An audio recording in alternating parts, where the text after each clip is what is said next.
Сәлеметсіздер ме? Бұл видеода біз мектеп EI платформасы көмегімен қымж құрастыратын боламыз. Бұл үшін жиі құралдары бөліміндегі қымж жасау деп аталатын функцияға өтеміз. Бұл жерде өзіміз бойынша ақпараттарды енгізіп шығамыз. Егер де бір енгізетін болсаңыздар, сайттың есінде қалып қалады. Бізде мына жерде өзіміздің бөлімімізді жазамыз. Жалпы мендегі 11 сынып бойынша қазіргі уақытта КТЖ ашып отырмын. КТЖ бойынша тақырып таңдаймыз. Және де сайтқа қоямыз. Мақсат жазамыз. Енді мен бұл жерде сабақ мақсаты емес, оқу мақсаты тұр. Оқу мақсатын әзірге қоя беремін. Оқу мақсаты негізіндегі сабақ мақсатын. Бұл жерге сіздер сабақтың мақсатын енгізесіздер.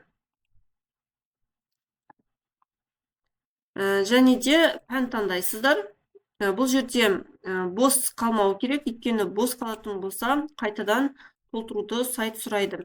Сыныпты таңдайсыздар, және де тілді таңдайсыздар. Менде мысалы қазақ тілінде және создать КСП батырмасын басып, бір шама уақыт күтеміз. Жалпы бізде қымжны енді ұзақтау құрастыратын болғандықтан 1-2 минуттық, 60 секунд, 90 секундтық уақытты алатын болады. Сондықтан да осы жерде шыдамдылықты танытып, сәл бірнеше минут күтеміз. Бізде қымж құрастырылып жатыр. Қымжымыз дайын болды. Дайын болған кезде осы жерде жасыл батырма жанады, және де қымж автоматты түрде осы жаққа үстінде жүктелініп тұрады. Қымжымызды ашамыз, және де қандай да бір өзгеріс енгізем десеңіздер, разрешить редактированияны басып, өзгерісті енгізетін боламыз. Енді бұл жерде сәл жаңағыдай өзіміз кестелерінің көлемдерін өзгерте аламыз. Мен мысалы кішкене педагогтың әрекеті бөлігін ашып қоятын болам. Және де тағы бір сәт, бұл жасанды интеллект болғандықтан кейбір сәттерді бір-біріне қосып жіберу мүмкін. Мысал ретінде, мына жердегі бағалау, қалыптастырушы олар бірден біле білсеңіздер, бірге кете бермейді, яғни бұл жерде әрқайсының этап-этап бөлімі бойынша қалыптастырушы бағалауды қойға болады. Мысалы, мына жерде ұйымдастыру бөлімінен кейін, және де сабақтың тақырыбын, мақсатын ашудан кейінгі бағалау. Жалпы бұл жерде сабақтың кезеңі, уақыттары көрсетілген. Бастапқыда педагогтың әрекетіне назар аударатын болсақ, ұйымдастыру бөлімі жылы тілек рәсімін өткізу арқылы психологиялық ахуалды қалыптастыру, одан кейін алдыңғы білімді еске түсіру бойынша 3 сұрақ викторина қойған. Ресми атауы қандай, қай қала, көршілес елдері қандай деген сияқты осы сұрақты қойған, және де викторинаға жауап береді. Одан кейін мектеп EI-дағы топқа бөлу арқылы топқа бөлінеді.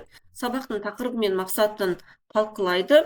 Қазақстанда орналасу қалай анықтауға болады деген сияқты сұрақты қою арқылы кіріспе жасайды.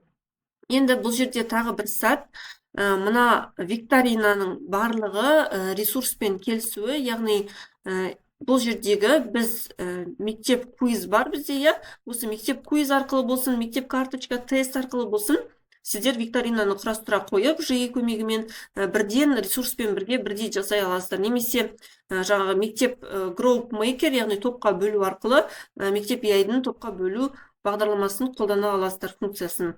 Енді бұл жерде кейбір ресурстар артық болып кетуі мүмкін. Егер де артық ресурстарды көріп жатсаңыздар, оларды алып тастасаңыздар, немесе қалдыра берсеңіздер де болады. Одан кейін тапсырмаларға оралатын болсақ, енді бұл жерде бізде әрбір тапсырманың қасындағы балдар бойынша да сәл төмендетіп түсіріп тастауға болады. Бұлай түсіріп жібереміз, әрқайсына жақындатып, және де назар аударатын болсақ, адал азаматтың құндылығын қолдану, презентацияны дайындап сыныпқа көрсету деген сияқты бұл жерде мінекей 4 критерий берілген. Сол 4 критерийға байланысты балл қоюды ұсынған. Және де тағы бір екінші тапсырма, мына жерлері аралары жақындап қалса түсіріп тастауға болады. Жеке тапсырманың ұсынылуы, сосын критерийлары көрсетілген. Әрі үшінші тапсырма бұл бекіту. Бекітуде бізде мектеп EI квиз арқылы бекітуді сұрап тұр. Бұл жерде де критерий көрсетілген. Және де қандай тест сұрақтары? 6 сұрақ, Қазақстан жалпы көлемі қандай, ресми тілі қандай деген сияқты сұрақтар көрсетілген. Одан кейін астыңғы жағында мектеп EI Digital Assessment бойынша цифрлық бағалауды көрсеткен, яғни біздің мектеп EI-да өзінде цифрлық бағалау түрі бар, соны пайдалансаңыздар болады.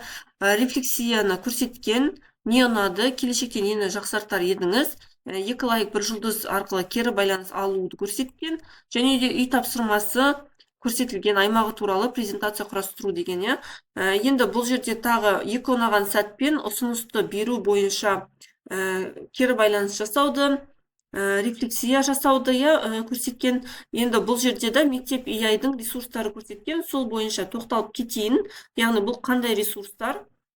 Мысал ретінде бізде құралдар бөлімінде рефлексияның да түрлері бар. Осындай кез келген бір рефлексияны ашып өткізуге болады мектеп EI бойынша.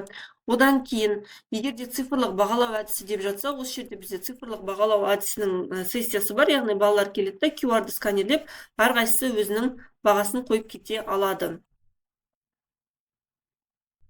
Және де тағы да бұл жерде қалыптастырушы бағалау кіріктірілген. Осылардың барлығы, яғни бір-бірімен байланысқан. Топтарға бөлу, басында айтып кеткен, топқа бөлуді де алдын ала сыныбыңызды құрастырып қоятын болсаңыздар, дәл осылай осы жерден топтарға бөліп жіберуге болады. Әрі қарата мінекей мектеп квиз бар бізде. Осы мектеп квизда создать с помощью искусственного интеллекта деген батырма арқылы жасай қоюға болады, немесе өздеріңіз қолдан тере аласыздар. Карталар бөлімі де бар, бұл жерде EI арқылы ойындар құрастыра аласыздар. Тағы да бізде ойындар бөлімінде де мінекей ойын жасау деген бар. Яғни осындай функциялары бізде QMŽ мен мектеп EI бір-бірімен байланысқан. Онымен қоса жаңағы ең соңындағы кері байланыс естеріңізде қалса, 2 жұлдыз 1 жұлдыз 2 лайк деп ұнаған сәтті айту, және де бір ұсыныс айтуды біз EI мұғалімнің көмекшісі арқылы жасай аламыз. Осы жерде мысалы сіздер кері байланысты таңдасаңыздар болады, сабақтың сол сәті болып жатса, және де жіберу батырмасын басып күтеміз. Дәл сол бойынша түсіндіріп береді.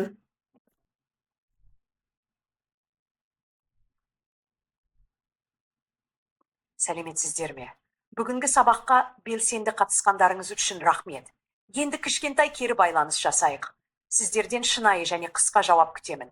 Сабақтан алған 2 пайдалы немесе ұнаған сәтті атаңыз, және сабақтың тиімді болуына арналған бір ұсыныс немесе кеңес айта аласыз ба? Рахмет. Мінекей назар аударсаңыздар, тура QMŽ-да келтірілген, айтылған 2 ұсыныспен, бір ұсыныспен 2 ұнаған сәтті көрсетіп кетіп тұр. Мінекей мына сәт қой, 2 ұнаған сәтпен бір ұсынысты айтып беру арқылы кері байланысты орнату сабақтың соңына қарай. Осындай бізде QMŽ-ны құрастыра аласыздар. Және де егер де сіздер бұл жерде тапсырманы толықтырамын десеңіздер, тереңдетілген тапсырма жасаймын деп жатсаңыздар, онда бізде мына жерде жиы құралдарының ішінде интерактивті тапсырманы құрастырудың да түрі бар. Жалпы осы, назарларыңызға рахмет, сәттілік тілеймін.